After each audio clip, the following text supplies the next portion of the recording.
Bom dia para todos vocês. Quem é o Messias prometido nas Escrituras?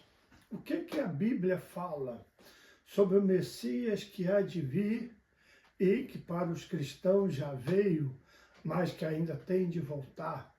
Qual é a descrição que a Bíblia nos dá? Qual é a imagem? Qual é a figura que aparece? Então, essa série bíblica é para mostrar passo a passo, texto por texto, o que a Bíblia hebraica, o Antigo Testamento, fala sobre o Messias. E hoje a gente vai começar pelo primeiro verso no livro de Gênesis, no capítulo 3, verso 15. E você vai ver por que esse versículo é tão importante, não só para o contexto bíblico, para a teologia cristã, mas para aquele que há de vir, tá bom? Vamos abrir a Bíblia e vamos pedir ao Pai, em nome de Jesus Cristo, que o seu Espírito Santo ilumine as mentes e os corações na revelação da tua palavra, para a glória do teu nome e nosso conhecimento. Em nome de Jesus. Gênesis capítulo 3, verso 15. O que fala? Abra a sua Bíblia e veja na sua Bíblia. E porém inimizade entre ti e a mulher, e entre a tua semente e a sua semente. Nessa versão está escrito: esta te ferirá a cabeça, e tu lhe ferirás o calcanhar. Bom, você está vendo que eu estou com o meu laptop aberto aqui. Para a gente fazer isso aqui um quebra-cabeça. O que nós acabamos de ler? E porém inimizade entre ti e a mulher. De quem que Deus está falando? Quando Adão e Eva pecaram, né? Eva foi lá, foi na Gênesis capítulo 3, a serpente conversa com Eva, ela come do fruto, dá para o seu marido, Deus vem e fala: quem disse que você estava nu? Ele fala: foi a mulher que você me deu. Mulher, por que você fez isso? Foi a serpente que me enganou.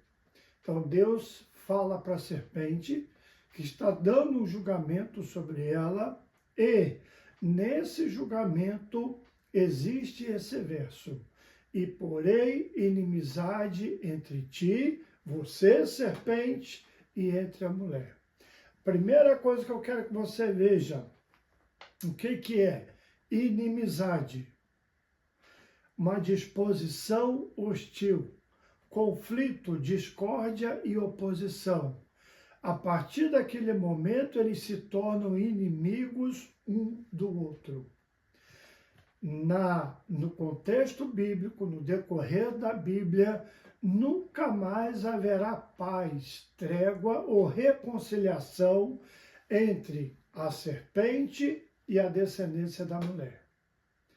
Nunca mais. Em todo de Gênesis e Apocalipse existe uma inimizade. Agora, o que mais que fala? Entre a tua semente e a sua semente.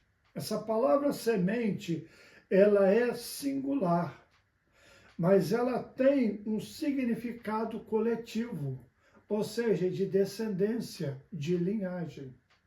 Olha só que importante como se abre esse texto.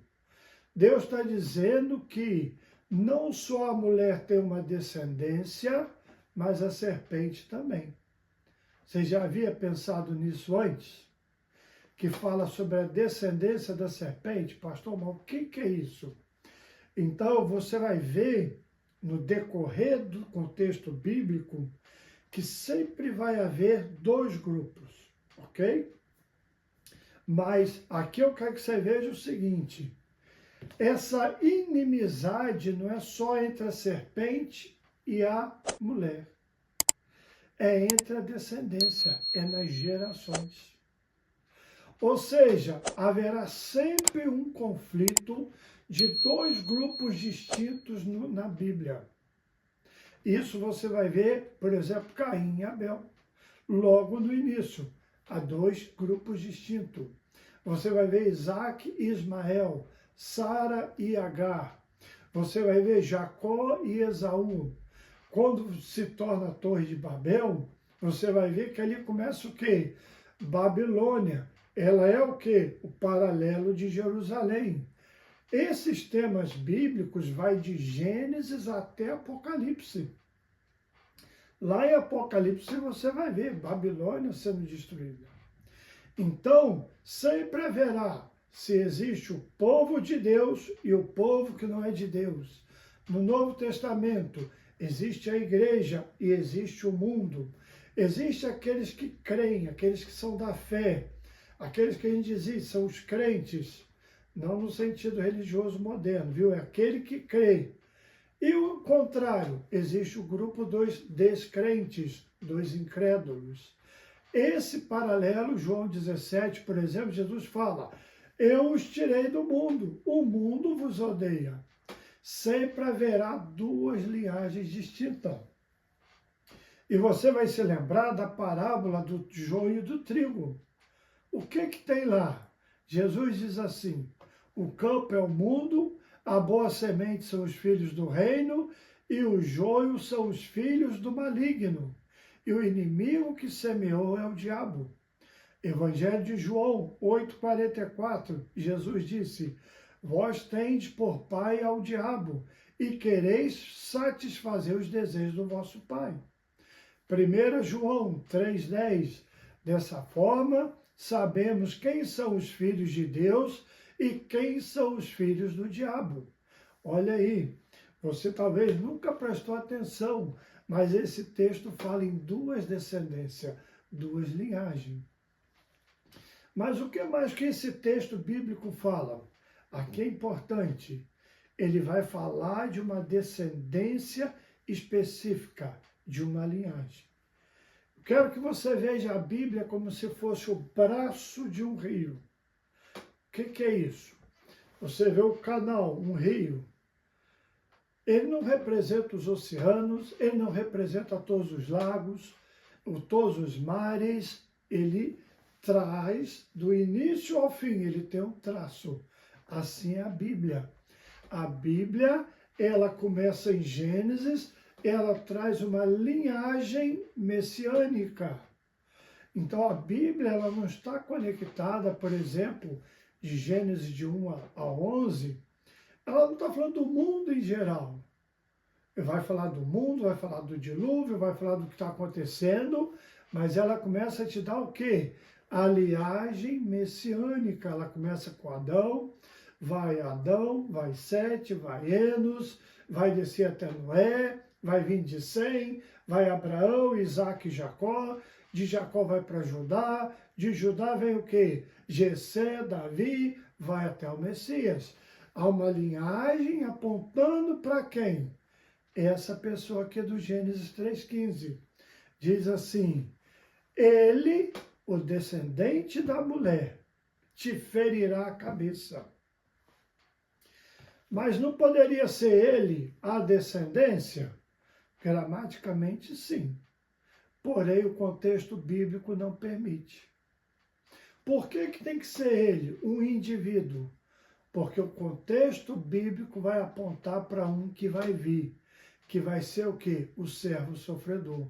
Por exemplo, Isaías 9,6, um menino nos nasceu, um filho se nos deu, o principado está sobre o seu ombro, e o seu nome será Maravilhoso Conselheiro, Pai da Eternidade, o Pai Eterno, Príncipe da Paz, Deus Forte.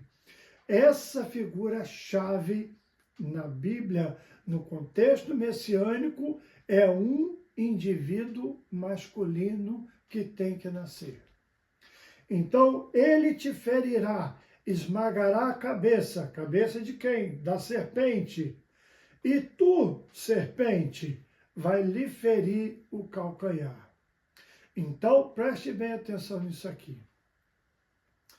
As duas feridas, tanto que vai ser feito na serpente, quanto que a serpente vai fazer no ele, vai causar a morte. O que é isso? No contexto bíblico, nós vemos como Salmos 22, Isaías 53, Daniel capítulo 9, do verso 26 ao 27, se eu não me engano, se não me falha a memória. Entre o verso 24 ao 28, por ali. O Messias vai o quê? Morrer. Então, a ferida que a serpente vai causar, ela é mortal. Porém, o que diz o Salmo 16, 10? Tu não deixarás a minha carne ver corrupção. O Senhor não vai me deixar no céu. Eu vou conhecer o quê? Os caminhos da vida. Haverá o quê? Ressurreição. Essa ferida é verdadeira, ela é mortal, porém ela é física. Ela será temporária, porque virá a ressurreição. Então, em Gênesis 3,15, nós vemos essas tudo aqui, olha. Porém, inimizade entre a serpente e a mulher, entre a descendência da serpente e a descendência da mulher. Na descendência da mulher vai vir um indivíduo masculino, tem que ser homem, de acordo com as profecias bíblicas, que vai ferir e esmagar a cabeça da serpente. Lembra, na teologia cristã, por exemplo, quando Jesus vem a ressurreição, que ele fala, todo poder me foi dado aonde?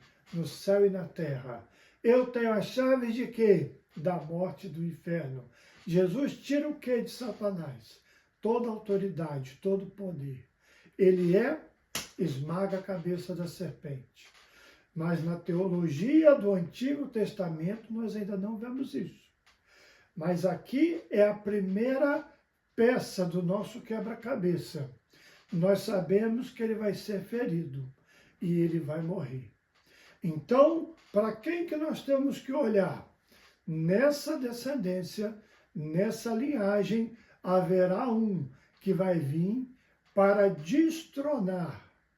Se Adão e Eva perdeu a sua posição quando ele foi tentado pelo diabo e caiu pela serpente,